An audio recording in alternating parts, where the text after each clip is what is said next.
인적 드문 산자락에 자리 잡은 작은 집.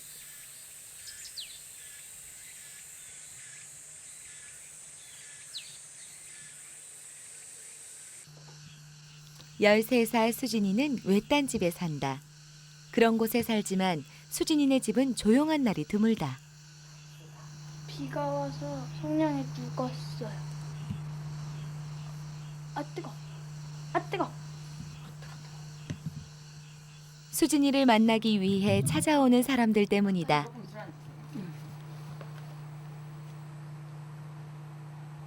어떤 누구랑 살아도 큰 재물을 갖기는 힘들고. 아직 어리지만 수진이는 어른들이 보지 못하는 것을 읽어낸다. 돈은 안 되고요. 근데 그 이혼이 끝난다면 언제 끝나요? 오늘 손님은 이혼 문제를 물어온다. 늦으면 내년 봄에서 여름 사이에 끝나고요. 5월에서 7월 사이에 끝나고 빠르면 올 11월, 12월 그때 좀 지나면 3월 그때는 돼야 되니까 일단 지금 가을에는 이길 수가 없어요. 내가요? 평범한 13살은 엄두도 못 낼 이야기가 쏟아지기 시작하고 이별을 하려고 하지는 마세요. 이별을 하는 것도 좋지만 시간이 걸려야 돼요. 지금 이별을 한다고 해서 이별이 안 돼요. 조금 더 기다리래요. 쌀 몇 알로 구체적인 점괘까지 뽑아낸다. 아저씨한테 줄 필요는 없대요. 그럼 아저씨는 아저씨도 아줌마한테 줘야 될 필요는 없다고 한대요.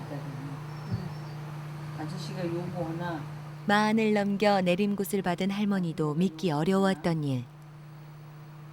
근데 아줌마 위에서 수진이는 5살에 무병을 앓고 6살부터 다른 사람의 인생을 읽기 시작했다. 집주인 만약에 세입자는 이사병 그래서 근데 아저씨는 이별하면 그 사람이랑 같이 살긴 힘들고요. 같이 산다고 해도 처음엔 조금 싸우는 일이 좀 잦을 거예요. 그 사람이랑은. 그리고 아줌마는 이 아저씨랑 헤어져도 이 아저씨랑 같이 못 살아요. 왜? 아줌마 집에 들여놓은 남자가 더 이상은 없어요. 이 아저씨 말씀하세요? 그냥 사귀기만 해야 돼요. 이혼은 되지만 재혼은 어렵다는 점괘. 이런 점괘를 전하는 마음이 편할 리 없다. 하지만 상대가 듣고 싶은 것만 전할 수 없는 게 수진이의 처지. 5살부터 또래들과 다르게 살아온 수진이. 그런 삶에 적응하는 일이 수진이에게도 쉽지만은 않다. 귀신이 보인다는 건 무서운 게 없진 않아요. 나도 사람이니까요. 근데 가끔은 무서울 때도 있는데요. 무섭다는 건 거의 없어요. 그냥 봐도 아 봤구나 뭐 그냥 이렇게 넘겨요. 아무렇지 않게. 내 도와줘요? 응? 도와줘? 손님이 없을 때 수진이는 또래들과 다르지 않다. 몸 불편한 할머니가 혼자 돌보는 텃밭일을 시키지 않아도 거들고 나선다. 할머니가 아프기라도 할까봐 수진이는 걱정이다. 돌 무렵부터 수진이는 부모와 떨어져야 했다. 이혼한 엄마는 소식마저 끊어졌고 아빠는 생계를 책임지느라 수진이를 할머니에게 맡겼다. 할머니를 부모 삼아 살던 수진이가 무병을 앓기 시작하자 할머니는 자신 탓만 같아 수진이를 멀리 친척 집에 보내기까지 했었다. 할머니 하나로 좋고지 어린 손녀딸까지 이 길을 가면 안 될 것 같아서 무지 말렸어요. 말리고 3학년 때 보냈었는데 막 이 길도 모르고 그리고 공부를 하면은 이렇게 손녀하고 동자가 이 책상 양쪽에 앉는데요. 그래서 걔들이 떠들으니까는 선생님이 뭔 얘기를 해도 못 알아듣겠대요.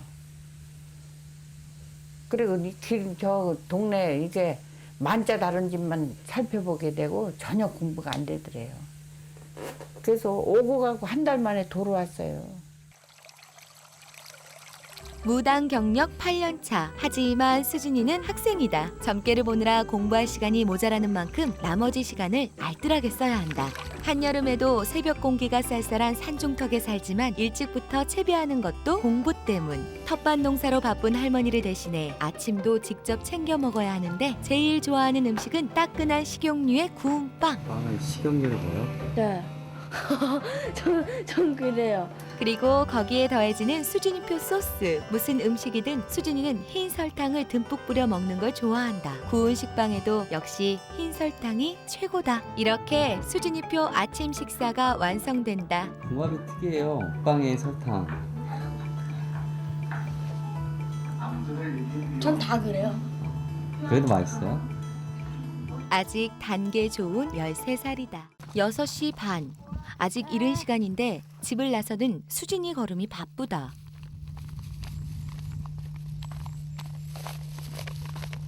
엄청 늦었어요. 이 시간엔 내려가 본 일이 없어요. 진짜요? 네. 어떻게 해야 되나? 버스 못 타는 거 아니야 그럼? 못하면 1시간 기다려야 돼요. 6시면 나서던 길이 30분이나 늦어졌다. 걸어서 30분을 내려가야 1시간 간격으로 다니는 버스를 탈 수 있다. 방학이지만 수진이는 방과 후 수업을 신청해 듣느라 하루도 거르지 않고 학교로 나간다. 이 동네에는 같이 학교 다니는 친구들이 없어요? 있는데 너무 어려서 안 다녀요, 지금 방학에. 학교까지 1시간이 넘게 걸리지만 수진이는 6년 내내 방학마다 방과 후 수업을 신청해 듣고 있다. 그렇게 욕심을 낸 탓에 성적도 항상 상위권이다. 학교에서 가장 멀리 사는 수진이는 언제나 가장 먼저 교실에 도착한다. 매일 1등으로 들어와? 학교에? 매일은 아니고요. 수업 시작까지 남은 시간 동안 배울 내용을 미리 살핀다. 수진이가 적극적인 건 공부만이 아니다. 아이들과 장난에도 빠지는 법 없는 수진이. 전교생 60명 남짓한 학교에서 수진이는 공부도 장난도 손에 꼽힐 만큼 적극적이고 전교 회장까지 맡고 있다. 수진이가 받는 계절학기 수업은 컴퓨터 동영상 만드는 법을 주제로 진행되고 공부라면 누구에게도 뒤지는 법 없는 수진이는 동영상 수업에도 적극적이다. 제대로 배워두면 나중에 하고 싶은 일을 할 때도 도움이 될 일이다. 선생님도 되고 싶고요. 또 음식 만드는 사람 있잖아요. 셰프 그런 게 되고 싶어요. 그냥 막 음식 하는데 막 심부름꾼 말고 주방장이 되고 싶은 거예요.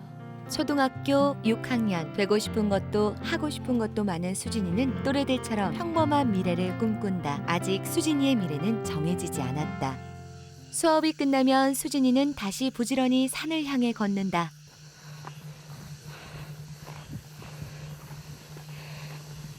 오르막길에 더위에 돌아가는 길은 아침보다 늘 더 힘들다. 안 힘들어요? 힘들어요. 힘들어도 피할 수 없는 일이 있다는 것쯤 수진이는 이미 오래전부터 알고 있다. 매일 산길을 오르내리며 수진이는 몸뿐 아니라 마음까지 커간다. 아이고 걸어오려나 고생했네. 할머니 마중에 대꾸할 기력도 없이 수진이는 냉장고에 든 차가운 물부터 찾는다. 누가 시켜서 하는 일이었다면 지금까지 오지도 못했을 일. 순탄하게 자랐다면 한여름 이런 산길을 매일같이 오르내리는 일은 겪지 않아도 될 터였다. 숨이 턱에 찬 수진이. 힘들어하는 수진이를 지켜봐야 하는 할머니. 마음이 무거워진다. 또 너무 안타까워서 이제 가지 말라고, 이 길 가지 말라고. 좋은 세상에 나가서 좋게 행복하게 살으라고 그러니까. 뭐 그때는 말을 못하게 하니까는 이 얼굴 피부 색깔이 시커멓게 썩어 들어가요. 아기가. 그래서 이 길도 못 가게 할 수도 없는 거고. 땀을 식히자마자 수진이가 신당을 찾아 나선다. 하루에 한 번은 신당 앞에 올리는 정한수를 바꿔야 한다. 여기는 어디예요? 여기요? 천신당이요. 누구를 모신대요? 하늘이요. 차가워. 누구도 대신할 수 없는 수진이의 일이다. 수진이가 사는 집 주변으로 신당만 5채. 여기는 어디예요? 여기요? 여기 장군당이요.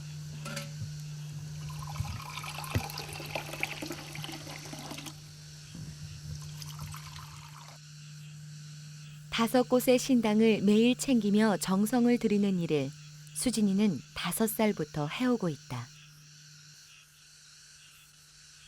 제법 무거운 주전자를 들고도 거침없이 산비탈을 오르내리는 13살 수진이에겐 하루도 걸을 수 없는 일이 또래들보다 조금 많다.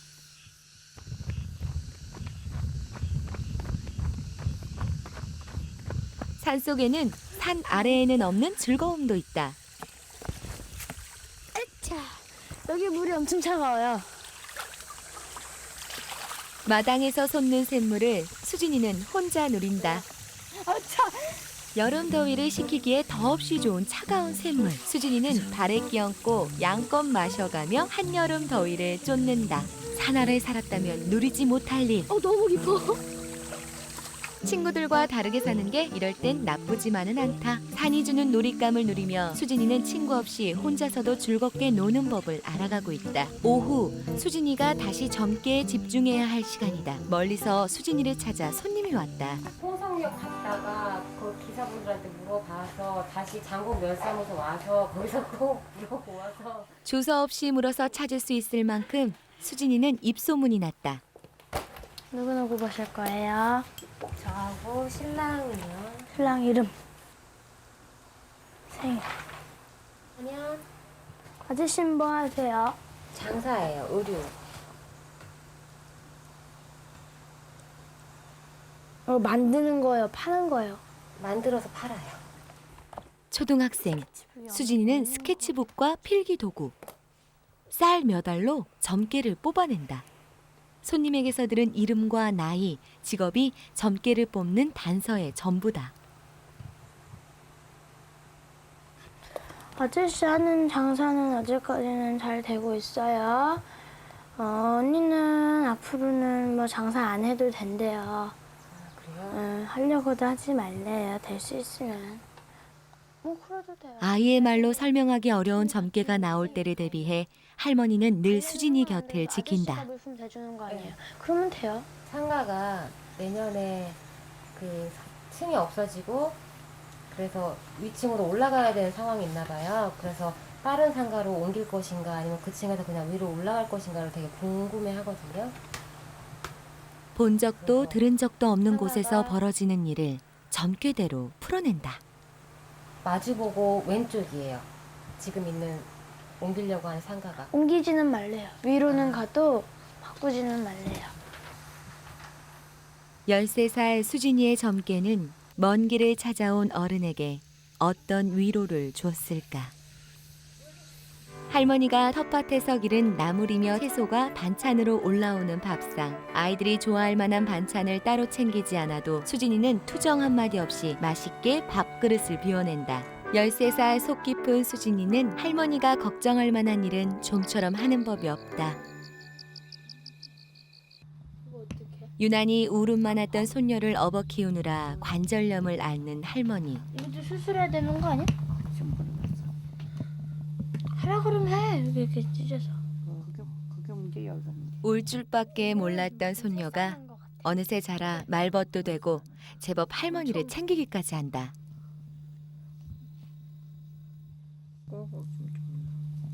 내가 세게 주무르는데 할머니가 감각이 없는 거야. 때려줄까? 나란히 무병을 앓고 같은 운명을 나눠 가진 소녀는 할머니에게 어느덧 든든한 의지처가 돼가고 있다.